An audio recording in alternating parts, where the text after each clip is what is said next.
Rana.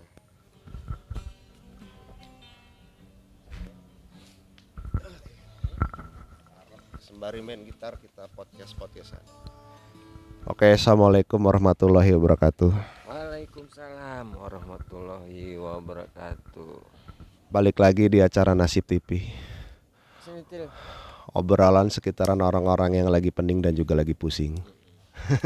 Di era zaman corona ini, yang mana kita semua pada ketempuan, banyak yang kehilangan pekerjaan, kehilangan penghasilan, kehilangan pendapatan, dan lain-lainnya sampai terus berpikir sampai pusing dan juga pening. Kali ini gue ditemenin sama orang yang sering pusing dan juga sering pening juga. Dia adalah Bang Ipoy, seorang pemain band lah, yang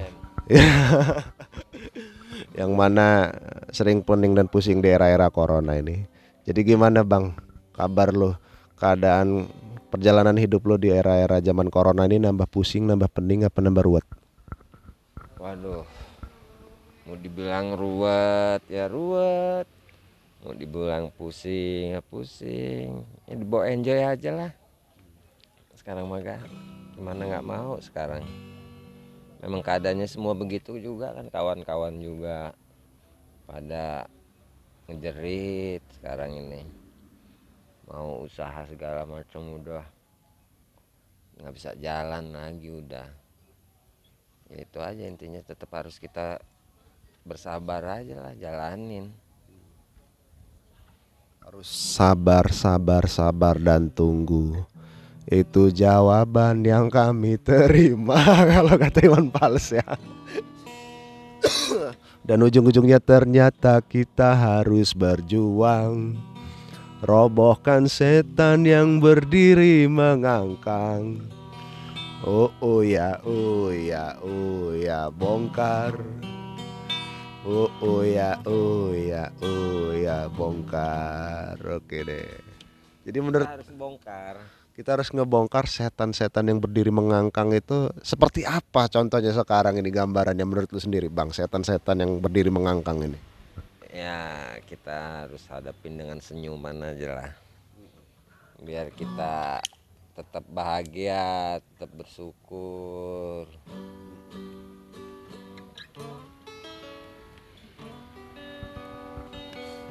Bahagia dan bersyukur. Itu aja lah ya, walaupun banyak setan-setan yang nggak ngerti kita di sana perbuatannya mau ngapain. Jadi Bang Ipo ini adalah pemain bass dari sebuah band yang bernama Kompares, yang sudah bertahun-tahun lamanya berkarir sana sini sampai pening pusing ya Bang ya. Pusing tujuh keliling pusingnya gua. Pusingnya ini karena apa nih Bang? Karena lo mengharapkan apa dari perjalanan karir band yang udah bertahun-tahun lamanya sampai sekarang ini?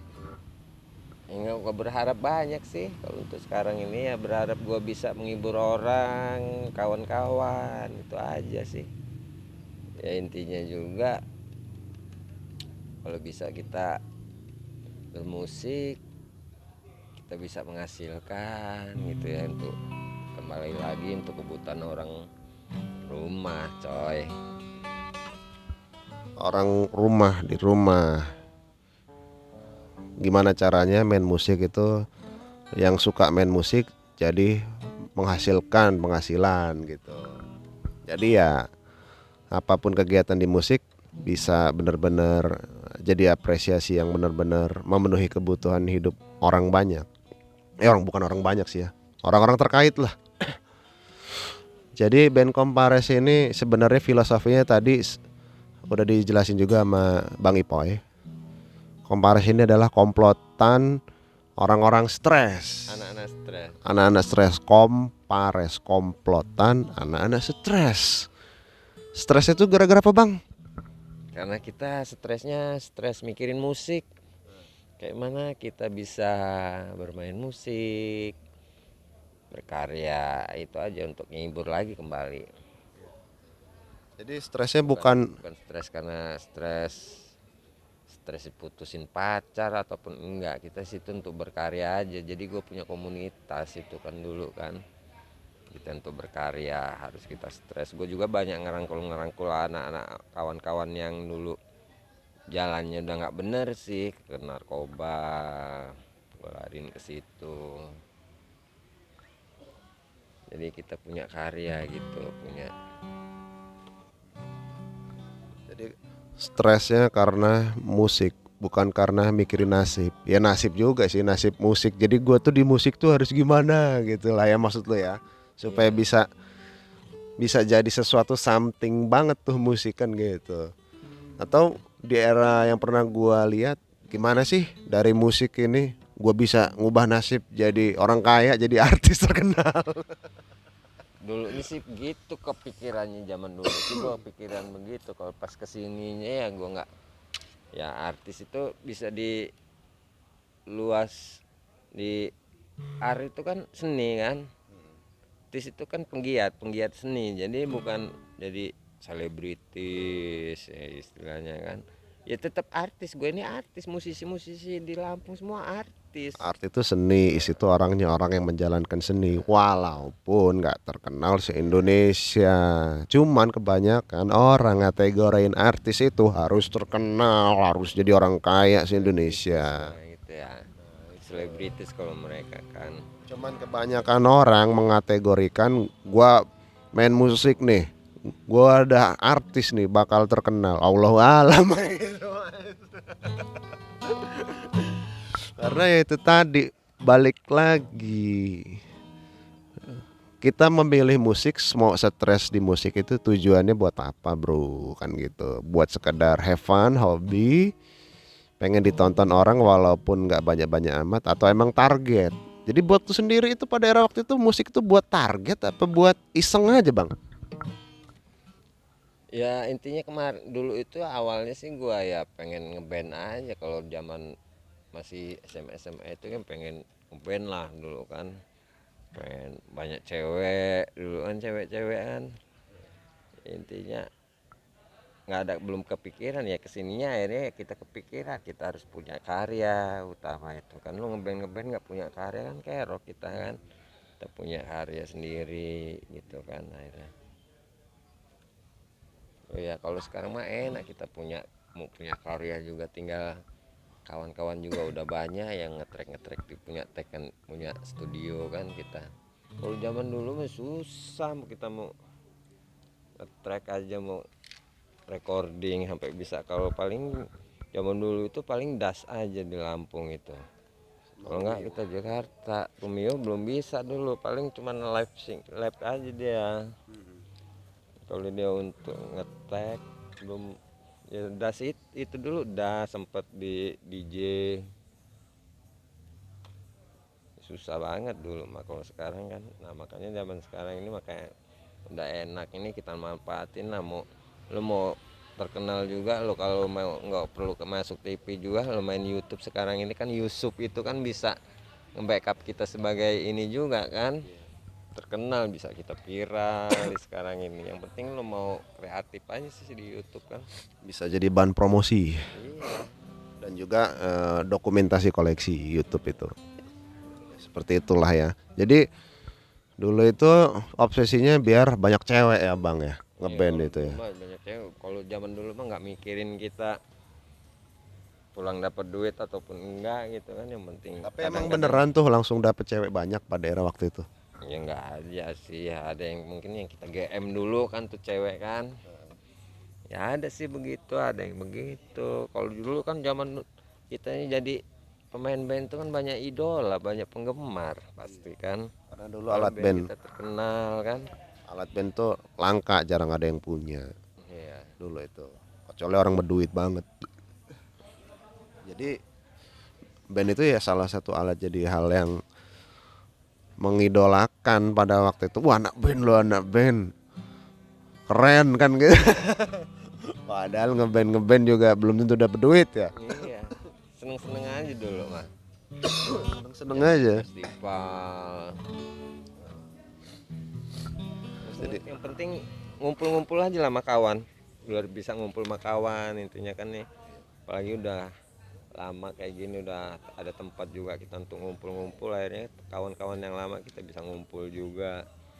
Intinya gue kemarin itu ya intinya gue punya band itu intinya gue begaul gitu, walaupun gue dulu zamannya otodidak, mau nyari sekolahan aja dulu nggak susah, cari sekolah musik dulu nggak ada walaupun ada juga paling mahal dulu, nggak ada, paling perorangan aja sekolah musik itu kan. Jadi otodidak yang gue andalin, gue begaul sana sini, gue begaul, gue banyak teman. Nah sekarang kalau lo mau main musik lo hebat ataupun segala lo punya kalian lo hebat, lo nggak begaul lo nggak dikenal orang sekarang kan. Zaman dulu, kalau sekarang enak kan, pakai YouTube aja kita nggak kenal, kayak Alibata siapa yang kenal lu? Dia awalnya kan viral gitu aja kan. Sekarang ini enaknya begitu. Zaman dulu zamannya gua, makanya gua andalin gua begaul gitu, sama siapa aja, gua main pasar dulu zamannya. Zaman-zaman susah gerilya lah, zaman-zamannya narkoba dulu itu. Jadi di era waktu itu band itu buat jadi bahan relasi persaudaraan, pertemanan, yang mana sebenarnya ngeband itu langka, tapi sebenarnya tetap ada solusi buat jadi pemain band itu sendiri gitu loh. Oke deh itu ya Bang ya. Jadi dari awal lo ngeband itu di SMP ya waktu itu ya. Di tahun-tahun 92 93 itu ya. 93 ya lulus SMP lah. 93. Jadi di band itu langsung mainin lagu apa tuh Bang? Zaman dulu gue waktu ngeband itu zamannya SMP itu gue lagu-lagu kayak Scorpion itulah.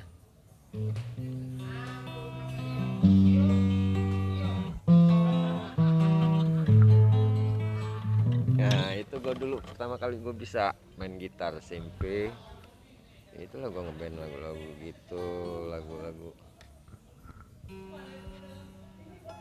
Lagu ini lah ya.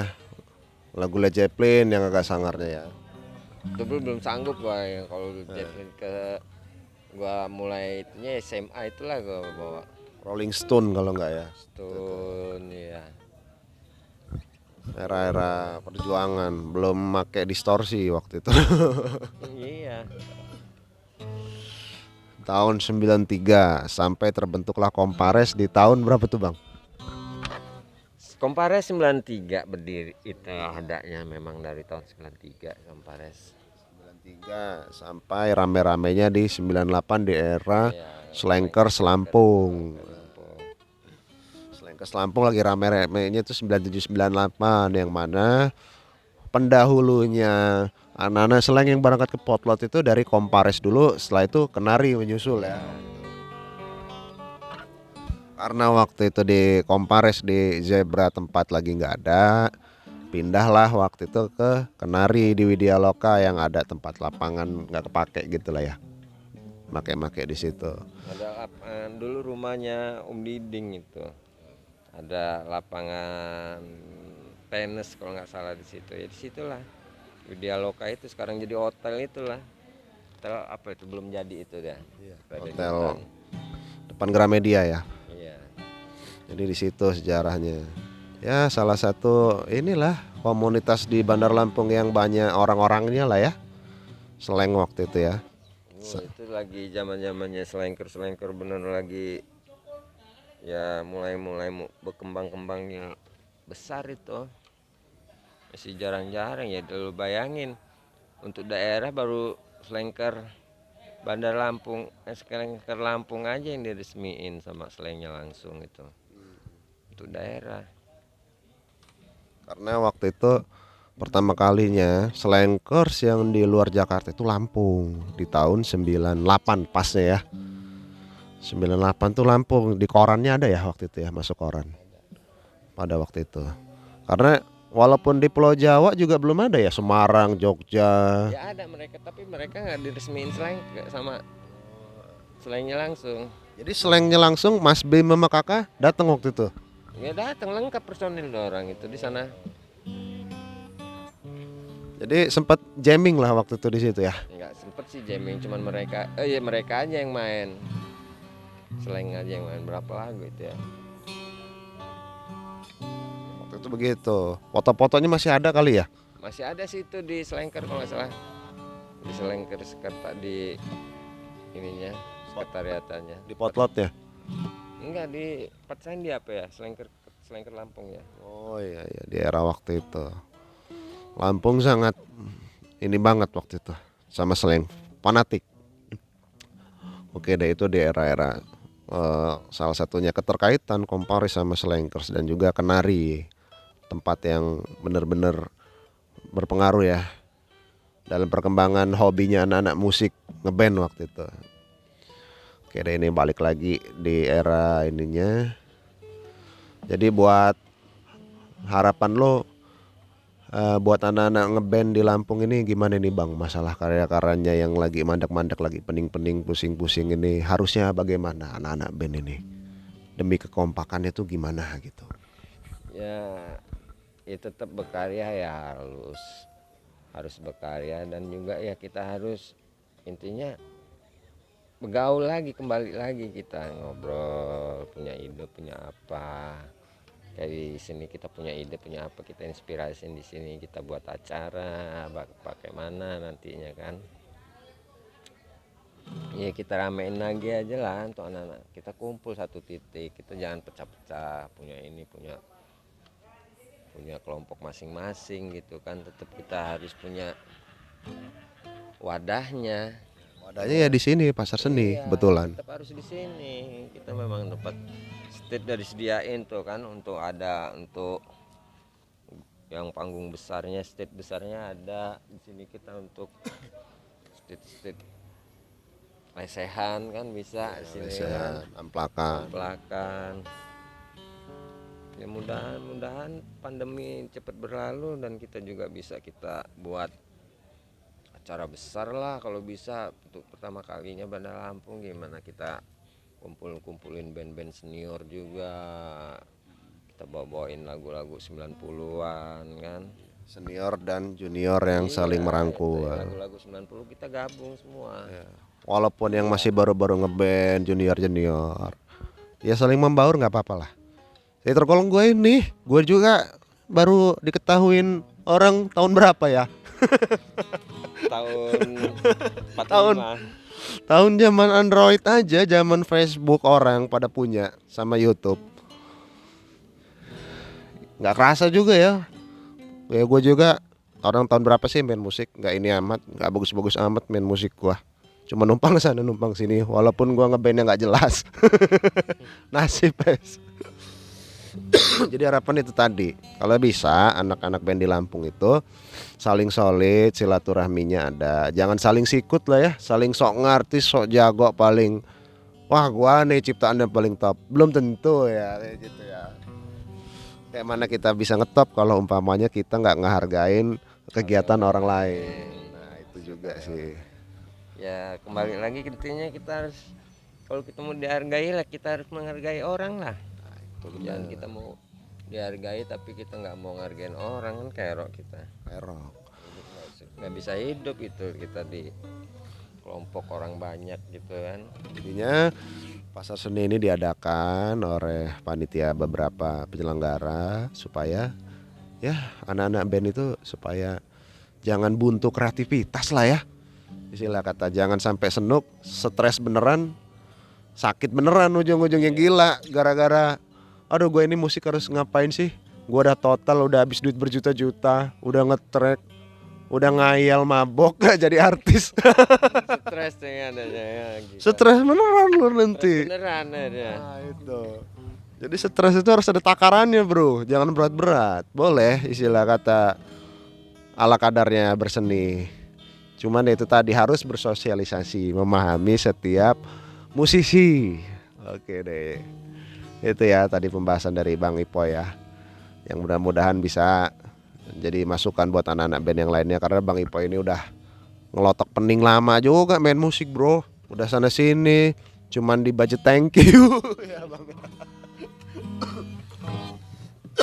Karena kita kembali lagi ya, nasib. namanya seni itu kan mahal sih, nggak bisa dinilai dan harga sih sebenarnya kan, nggak bisa dinilai dan uang sebenarnya. Ya kadang lu bayangin harga alat musik itu yang paling murah berapa sih, paling Gope. ya kan, efek itu harga murah diinjek-injek, kita kayak mana kita mau penampilan bagus, performa, kalau kita itu kan dari harga beli senarnya belum gitu kan, beli bassnya, beli gitarnya itu kan, intinya kita bisa menghargai lah gitu kan. Bisa menghargai dan jangan saling mempertuhankan diri gitu loh. Jangan merasa paling benar, wah Wane yang paling benar. Sementara kalau orang di musik itu harus berbagi-bagi rezeki. Berbagi-bagi rezeki itu nggak mesti duit, tapi wawasan, pengalaman, sehingga bisa memintarkan satu sama lain, mencerdaskan. Salah satunya bikin program yuk.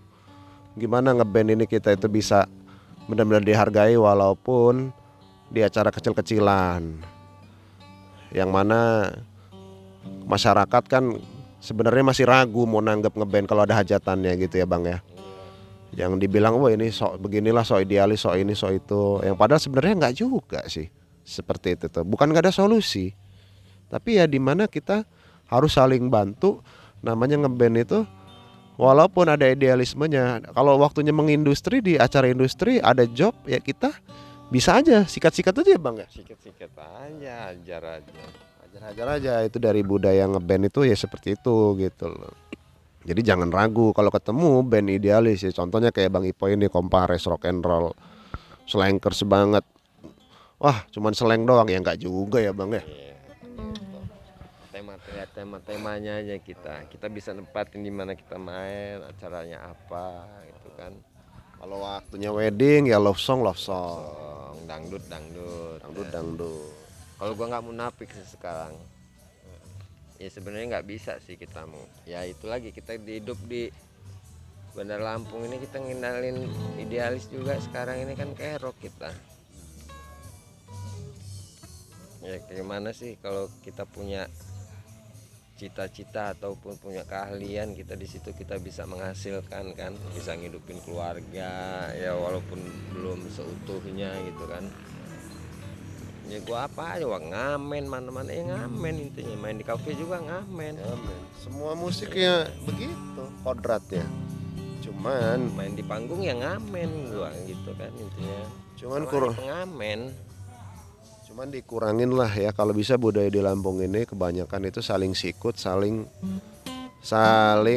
paling artis, paling top. Enggak juga kayak gitu, nggak bisa. Karena mau jadi artis apa enggak itu balik lagi ke nasib ya. Iya, Balik lagi ke nasib sama suratan takdir.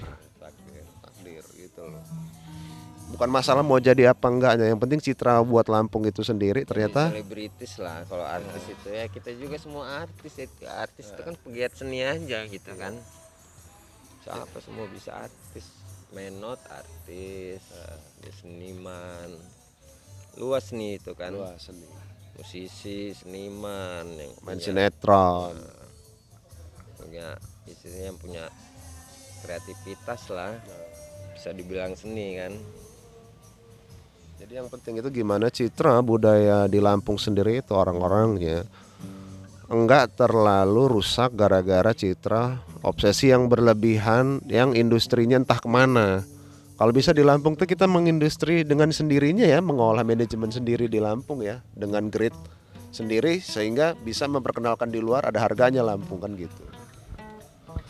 Sebenarnya seperti itu guys. Oke guys, segitu aja dulu ya. Lumayan kita ngobrol bareng sama Bang Ipoy.